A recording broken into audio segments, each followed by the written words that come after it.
Senhoras e senhores, sejam bem-vindos ao nosso módulo 13, Lyrics and Poems. Quando a gente fala de lyrics, letras de música e os poemas, você tem que concordar comigo que a estrutura é semelhante, na verdade, né? Quando a gente fala em versos das músicas e dos poemas e divisão em estrofes. Eu trouxe para vocês aqui alguns exemplos.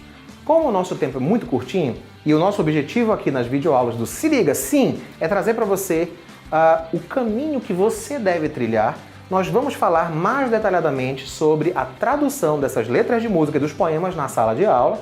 E é claro, se você quiser fazer e já ir adiantando e fazendo em casa, não tem problema, a gente vai tirando as dúvidas, você já vai pegando o dicionário, o objetivo é esse mesmo, tá? Mas o que é interessante aqui é que você tenha em mente poetas clássicos, autores clássicos. Eu não podia deixar de falar do William Shakespeare, né?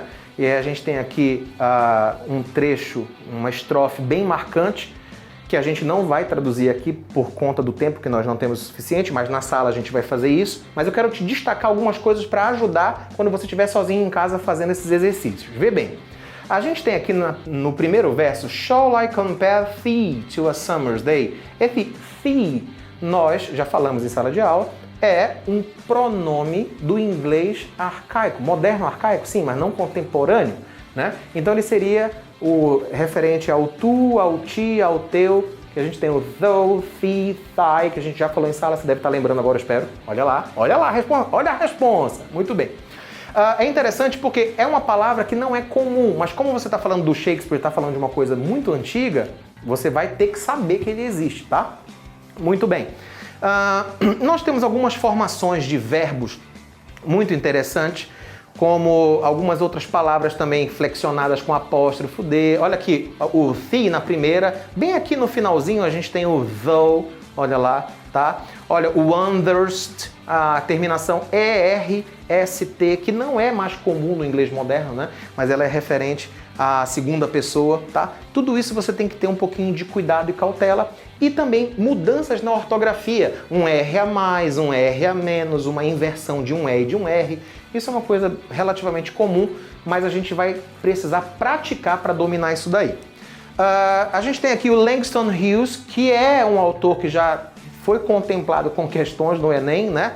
Um autor muito importante, especialmente pelas temáticas sociais relacionadas aos direitos dos negros nos Estados Unidos, que todo mundo tem o conhecimento público, notório e geral, de que há ainda fortes conflitos raciais nesse país que é considerado um dos líderes do mundo livre, moderno, etc.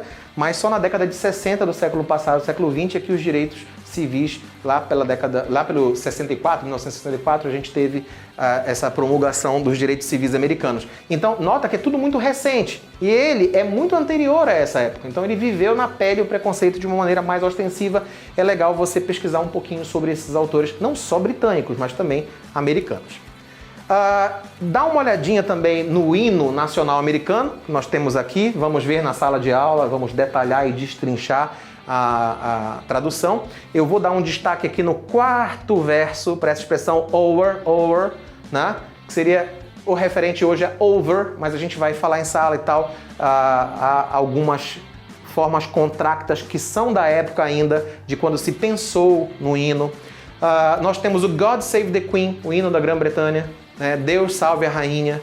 E aí você consegue perceber tanto nesse quanto nos Estados Unidos a questão do ufanismo, do nacionalismo, do patriotismo, que essas nações são realmente bem exemplares em relação ao resto do mundo. Tá? Trouxe aqui uma música do U2, você pode pesquisar a música da sua banda predileta em inglês, por favor, tá? E aí você já vai ver que a estrutura já é com inglês moderno, mas você ainda tem a divisão em estrofes e os versos. E quanto mais você pesquisar isso, melhor. Cuidado com as traduções da internet. Muita gente joga nos sites tradução que jogou no Google Tradutor sem dar uma olhadinha se estava adequada ou não, se houve alguma variação ou não. Então, muito cuidado na hora de traduzir. Muito obrigado pela atenção.